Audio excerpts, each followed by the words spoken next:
Bonjour, je m'appelle Marine Calmet, je suis avocate de formation, juriste en droit de l'environnement et en droit des peuples autochtones et je suis présidente de l'association Wild Legal qui est une école pour les droits de la nature et je suis également porte-parole du collectif Hors de Question, un collectif citoyen qui est opposé à la mine d'or en Guyane française.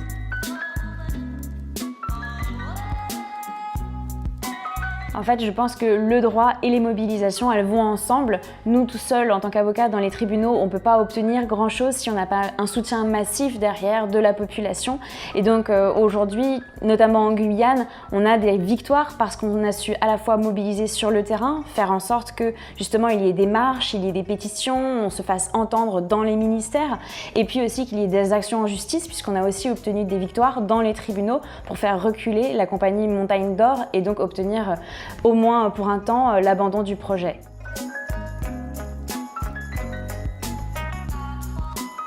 Alors Montagne d'Or, c'était le plus gros projet qui était annoncé pour le territoire en Guyane en fait, c'est-à-dire qu'on n'a jamais vu de mine de cette ampleur vouloir s'installer sur le territoire et ça aurait été en fait un basculement, c'est-à-dire qu'aujourd'hui on a beaucoup de petites mines artisanales, historiques on pourrait le dire,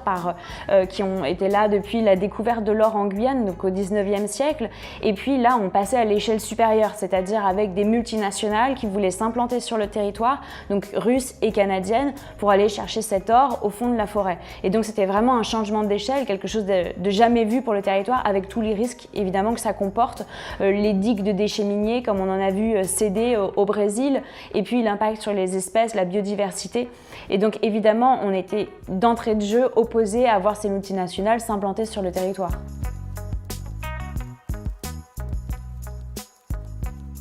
Sur ce site-là, il y a en fait énormément de vestiges amérindiens, donc des montagnes couronnées, c'est comme ça qu'on appelle ces sites, parce qu'en fait, il s'agit de montagnes autour desquelles il y a des petits vestiges, du coup, on ne sait pas vraiment ce que c'est, est-ce que ce sont des barricades, est-ce que ce sont des constructions pour des rites particuliers, on ignore tout en fait de ces peuples, et déjà, on voulait les dynamiter, ces restes archéologiques. Donc aujourd'hui, évidemment, pour les peuples autochtones, c'était absolument inconcevable qu'on dynamite leur patrimoine culturel. Et pour nous, évidemment, en soutien, ça a été un argument de plus, j'ai envie de dire, dans notre mobilisation contre le projet.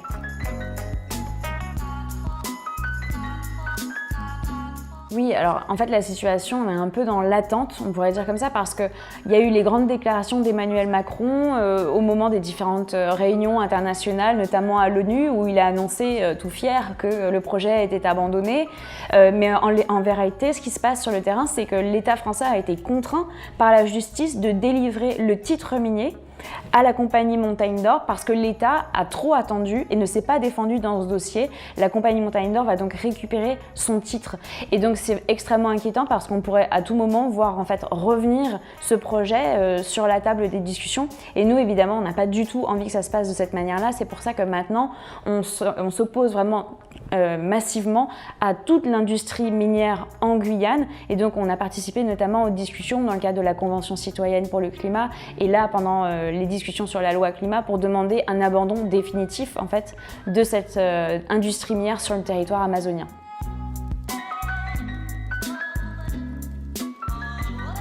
La Guyane, c'est un territoire absolument incroyable. Quand on a vécu en métropole, c'est difficile de s'imaginer toute cette vie, toute cette nature. Et donc, je m'y suis plongée effectivement à 200%, déjà pour apprendre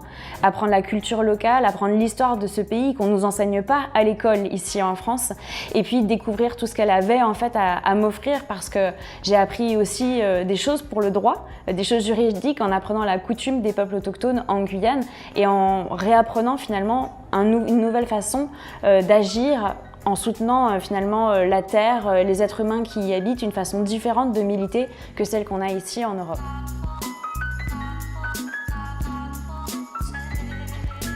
En fait, de l'extérieur, c'est un énorme trou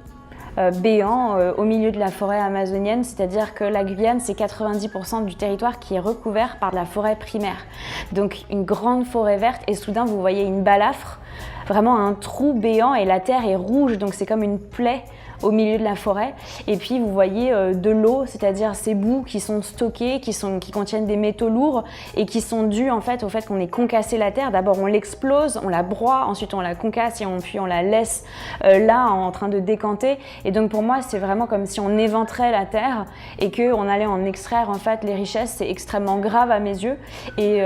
c'est contre ça évidemment qu'on s'est mobilisé parce que ça a des impacts sur l'eau évidemment, sur la biodiversité, des centaines d'espèces animales et végétales qui sont impactées par cette activité. Et puis le climat évidemment en premier lieu aussi qui est extrêmement impacté par l'orpaillage parce que c'est un des secteurs les plus climaticides, c'est un des secteurs les plus, qui émet le plus d'émissions de gaz à effet de serre et donc évidemment c'est incompatible avec nos engagements dans le cadre de l'accord de Paris.